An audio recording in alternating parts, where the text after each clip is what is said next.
Yeah, I think we're live. Yeah. Okay. Hey, everybody. Welcome back to your P2P membership, and excited today to bring you more banded work. So hopefully you got your jump stretch band handy. What I want to do is also kind of give you a quick, brief warm-up. So we're going to do some shoulder pressing today. So we'll do a little bit just full body, and then integrate, bring that back into working on the shoulders and prepping those. Pivot side to side, let the arms swing free. And his arms can kind of relax. If the shoulders will relax, the arms should come up and almost like flick you in the side and the rib cage a little bit. Pivoting through the hips. Let's go to a cross crawl action where we bring the opposite knee to elbow. So opposite knee to elbow, crossing that midline of the body.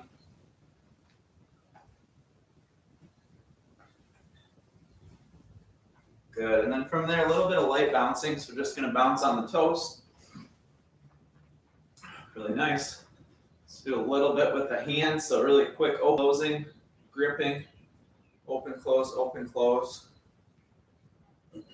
Nice. Let's go ahead to a couple shoulder circles. So let's go out to the side, circle the shoulder, and then go the opposite direction. And then go cross body, circle the shoulder, nice, and then go the other way. So just warming that joint up a little bit. We're going to do a strength test today. So for our test retest, instead of doing range of motion like we often do, we're going to go into a shoulder press. So I'm going to show you with the band how you can start working on strengthening the shoulders in overhead pressing motion. So you might want a fairly light band for this. I'll show you two options. We're going to step into the band. So I got my foot, making sure that that's anchored down. I'm going to come up underneath the band, and I got my palm and thumb hooking the band here.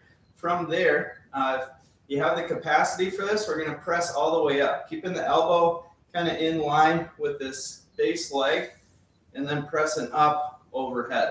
So we're locking the elbow out. If you have the capacity to do that with your band, whatever tension that you have on that band. If not, if it's tough to do that, what we can do is isometrics. So we can come up to about a 90-degree elbow and work on holding that or locking in that position.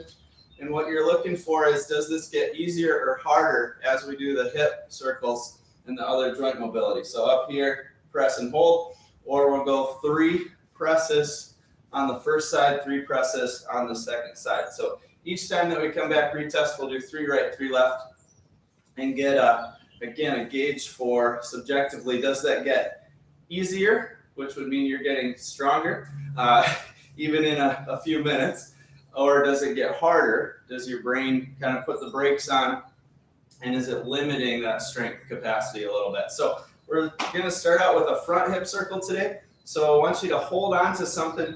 I'm going to pull up kind of tough, get a good amount of tension on the band. So if you have a lighter band and you want more tension, you can reach down, pull up on that. Make sure it's nice and snug, and that's going to give a little bit of compression, just sort of a feeling of pressure in that whole leg. As we anchor around the arch of the foot, then we're going to hip circle out in front. So I want you to actively drive that heel out into the band. So driving that foot down as you go through your hip circle. So we'll do a few each direction and then switching legs. So go into that anchor position around arch of foot again. And then again, as you bring that leg up in front of the body, the knees locked. We're in tall spine position as usual. And do a few each direction.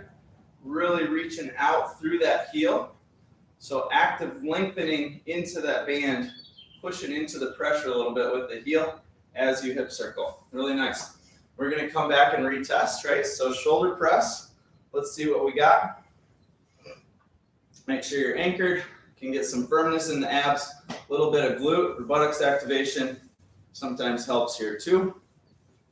And because the hip is the opposing joint to the shoulder and they work together to help us walk, they were even before that helping us crawl, opposite shoulder to hip. That's why we're coming through test retest on a shoulder press today to see, oh wow, does the hip unlock some capacity and some strength in the shoulder? So for me, felt a little bit better already. Now we're going to go cross body hip circle. So this one, again, great to hold on so that you can focus on that leg being active on the banded side. We're going to hook that arch of foot again. Instead of going in front of the body, we've done these body weight, right? Where we go cross body, now we're loading it. So we got a little bit more tension. If you want, you can even pull up and out with this hand. So you can get a little bit more active drive. Like I'm trying to pull that leg back into its start position. And the leg, inner thigh especially, needs to stay nice and active to get through that hip circle. Go a few each direction. Really nice. And then we'll switch and go to the other side. So anchor again, arch of the foot.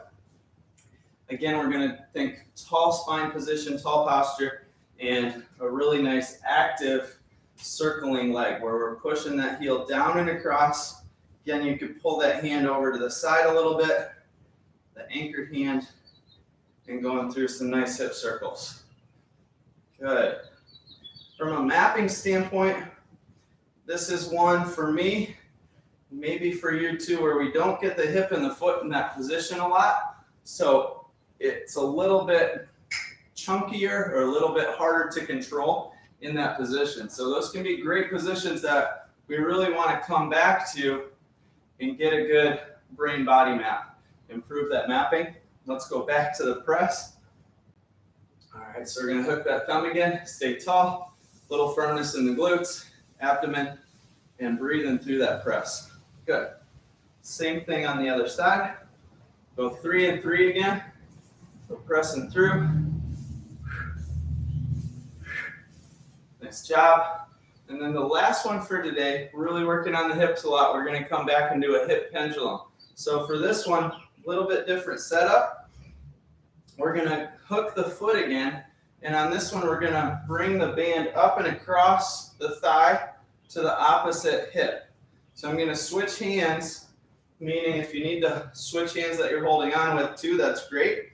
So we got this tension coming up the outside of the leg and then pulling across.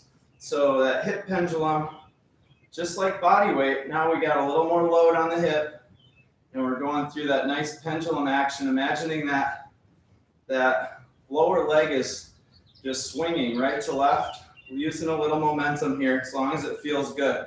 I find these actually feel amazing on the hip joint. And so doing, 10, 20 reps, if it feels good, just keep going with it.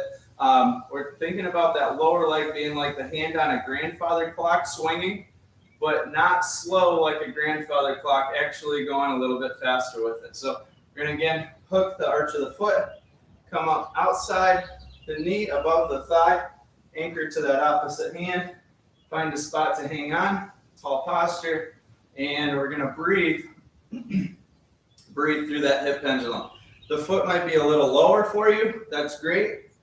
You might let the band assist and pull that foot up a little more and get a little bit more height, a little bit more hip flexion. So again, good amount of reps, as long as the hip's still feeling good.